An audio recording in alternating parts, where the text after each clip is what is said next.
दोस्तों अज असीं तुहानूं दस्सांगे कि साडे शरीर दीयां नाड़ियां कमज़ोर होण दा की कारण हुंदा है ते नाल ही असीं तुहानूं दस्सांगे इस दे घरेलू उपाय दे बारे जिस दा प्रयोग करके तुसीं अपने घर बैठे ही इस समस्या तो छुटकारा पा सकदे आ।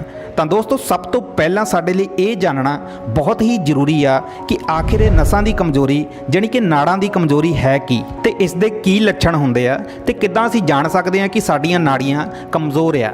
ਦੇਖੋ ਪਹਿਲਾਂ ਤਾਂ ਸਭ ਤੋਂ ਵੱਡਾ ਸੰਕੇਤ ਇਹ ਆ ਕਿ ਸਾਡੀ ਯਾਦਦਾਸ਼ਤ ਕਮਜ਼ੋਰ ਪੈਣ ਲੱਗ ਜਾਂਦੀ ਆ।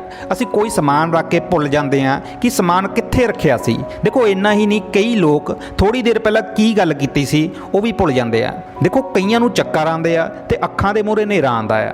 ਦੇਖੋ ਇਹ ਸਾਰੀਆਂ ਸਮੱਸਿਆਵਾਂ ਉਦੋਂ ਹੀ ਹੁੰਦੀਆਂ ਜਦੋਂ ਸਾਡੇ ਖੂਨ ਦਾ ਬਹਾਵ ਸਾਡੇ ਸਰੀਰ ਦੀਆਂ ਨਾੜੀਆਂ ਰਾਹੀਂ ਹੁੰਦਾ ਹੋਇਆ ਸਰੀਰ ਦੇ ਕਿਸੇ ਹਿੱਸੇ ਤੱਕ ਸਹੀ ਨਹੀਂ ਪਹੁੰਚਦਾ, ਜਿਹਦੇ ਕਾਰਨ ਸੋਚਣ ਤੇ ਸਮਝਣ ਦੀ ਸ਼ਕਤੀ ਘਟਦੀ ਆ।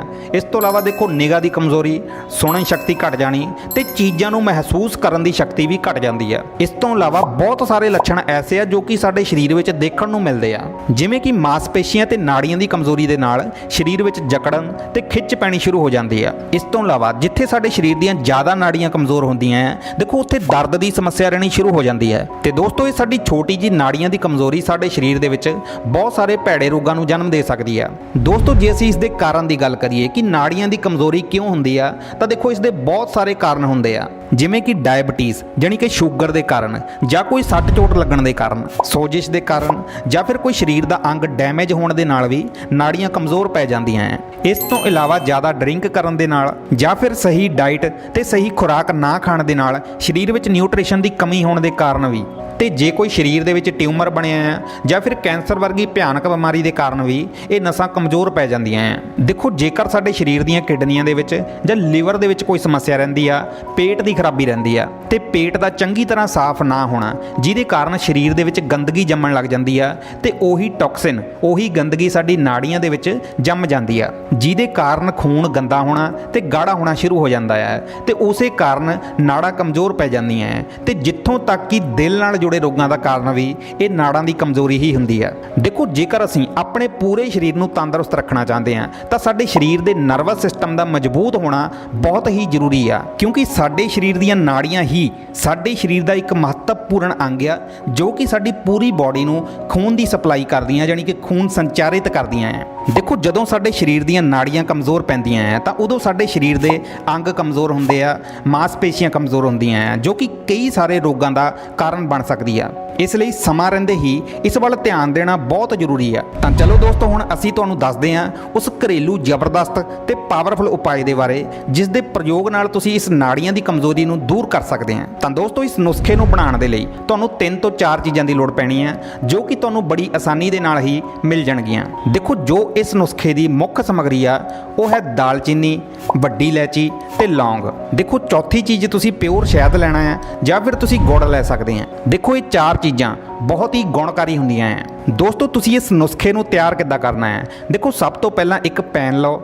ਹੁਣ ਇਸ ਵਿੱਚ 1 ਗਲਾਸ ਪਾਣੀ ਦਾ ਪਾ ਦਿਓ।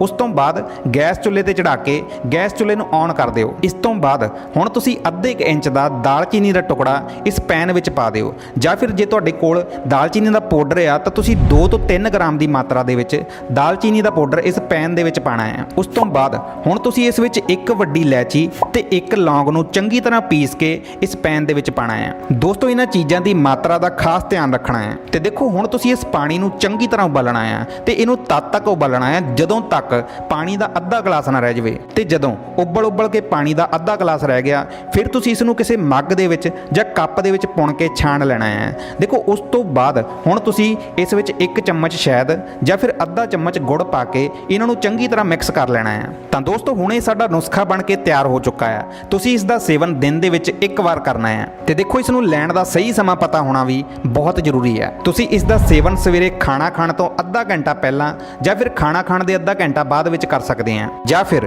ਤੁਸੀਂ ਸ਼ਾਮ ਨੂੰ 4 ਤੋਂ 5 ਵਜੇ ਦੇ ਵਿੱਚ ਇਸ ਦਾ ਸੇਵਨ ਕਰ ਸਕਦੇ ਆ। ਦੋਸਤੋ ਇਸ ਨੁਸਖੇ ਨੂੰ ਲੈਣ ਦੇ ਨਾਲ ਸਾਡੇ ਸਰੀਰ ਦਾ ਬਲੱਡ ਸਰਕੂਲੇਸ਼ਨ ਵਧੀਆ ਹੁੰਦਾ ਹੈ, ਜੋ ਕਿ ਸਾਡੇ ਸਰੀਰ ਦੀਆਂ ਨਾੜੀਆਂ ਦੀ ਕਮਜ਼ੋਰੀ ਨੂੰ ਠੀਕ ਕਰਨ ਦੇ ਨਾਲ ਨਾਲ ਨਾੜੀਆਂ ਦੀ ਬਲੌਕੇਜ ਨੂੰ ਖੋਲ੍ਹਣ ਦੇ ਵਿੱਚ ਵੀ ਇਹ ਨੁਸਖਾ ਬਹੁਤ ਮਦਦ ਕਰਦਾ ਹੈ।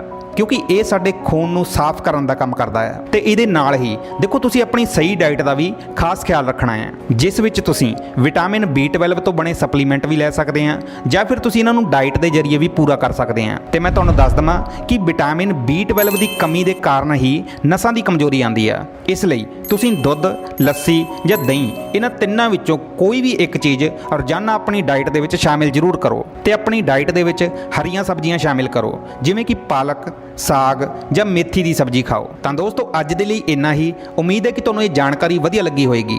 ਤੁਸੀਂ ਹਮੇਸ਼ਾ ਫਿੱਟ ਰਹੋ, ਤੰਦਰੁਸਤ ਰਹੋ, ਇਹੀ ਅਸੀਂ ਚਾਹੁੰਦੇ ਹਾਂ।